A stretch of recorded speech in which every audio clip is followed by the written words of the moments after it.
Welcome to Campusole Tea Time, Campusole's very own TV show dedicated to everything golf.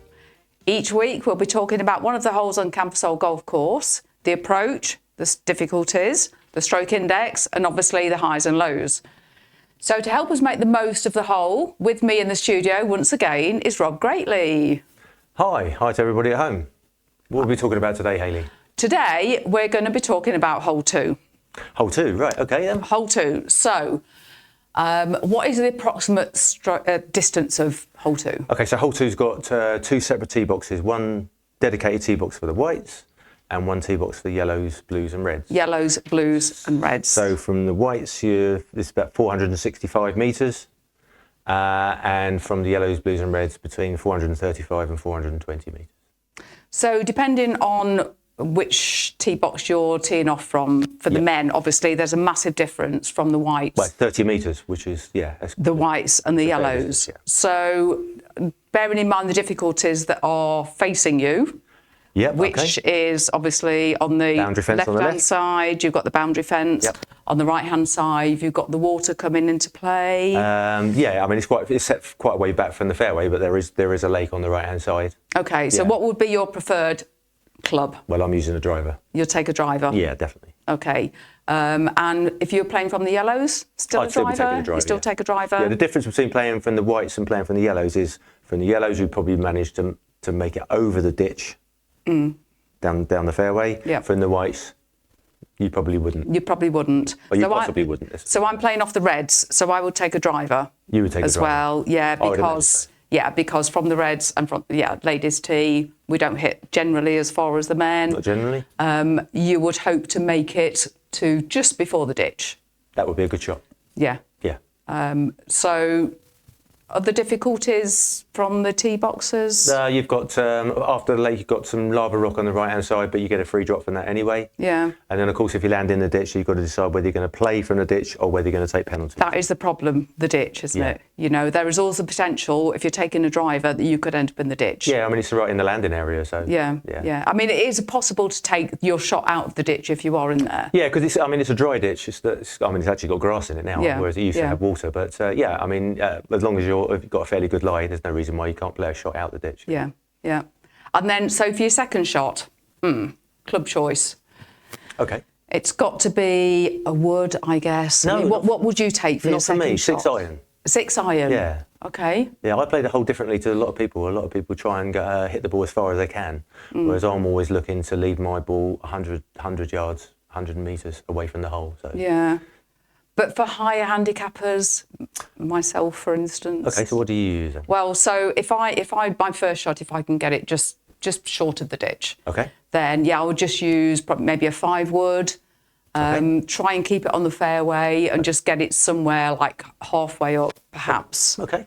Try and stay out of bother.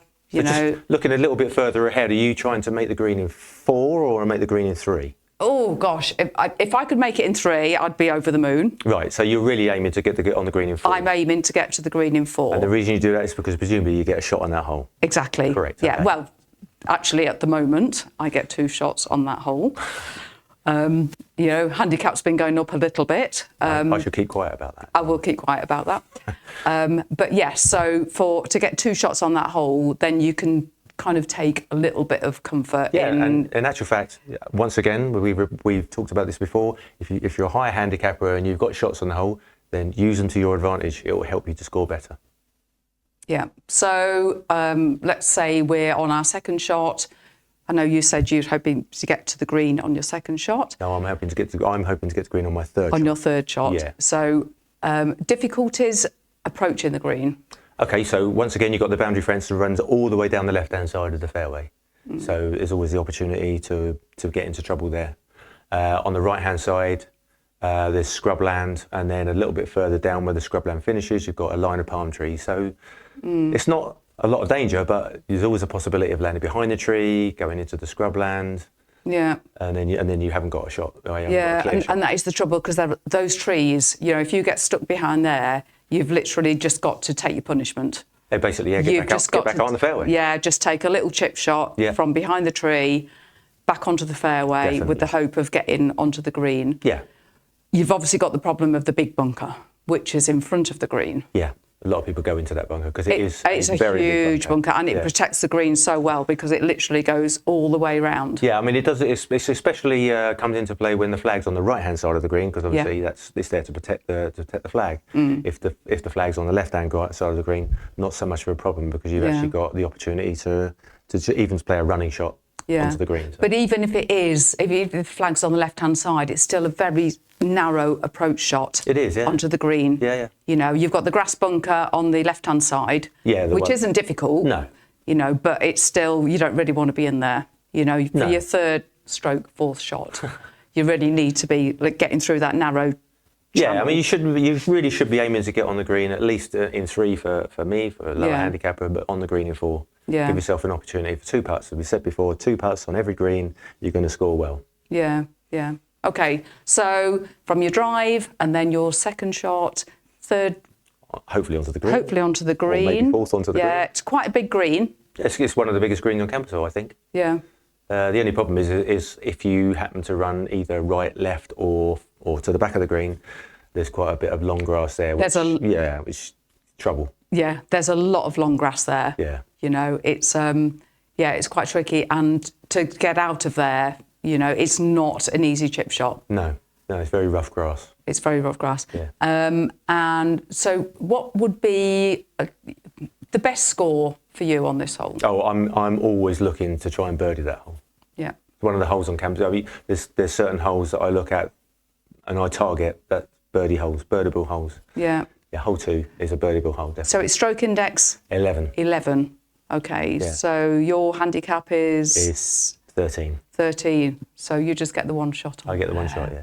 Okay. So birdie, 4 points. 4 points. I'm happy yeah, bunny. but it's par 5. But I'd say it's probably one of the easier par 5s. Yeah, I think so, but mainly because course. it's straight. There's no penalty areas apart from obviously the ditch that runs across, but further down there's no penalty areas on the right, no penalty areas on the left. Yeah. And in actual fact, if you land against the fence on the left-hand side, you get free drop anyway. So. Yeah. I heard that there was an eagle. Well, no, there's been an albatross, actually. An albatross? Yeah, Glen Trigg. Glen Trigg. If anybody knows Glen Trigg, well, an albatross on that hole is amazing. That is huge. Yeah, definitely. Yeah. That's as good. That's good. In fact, if you ask me, that's actually better than a hole-in-one. Yeah, okay. Yeah. So the albatross being, he did the par 5 in 2. Wow. 3 shots under par. That is incredible. Very, very That good. is amazing. Yeah. That doesn't happen very often. No. Okay, so well done, Glenn. Quite right. Okay, thank you very much, Rob. Welcome. No, it's been very interesting. Hopefully that gives you a little bit more insight. I hope you found it interesting, and maybe it's given you a few things to think about. If you're watching us on YouTube, please hit the subscribe button or give us a like. We look forward to seeing you again on Tea Time when we'll be exploring another hole on Campus Hole. Thank you, Rob. Bye. Thank you. Bye for now.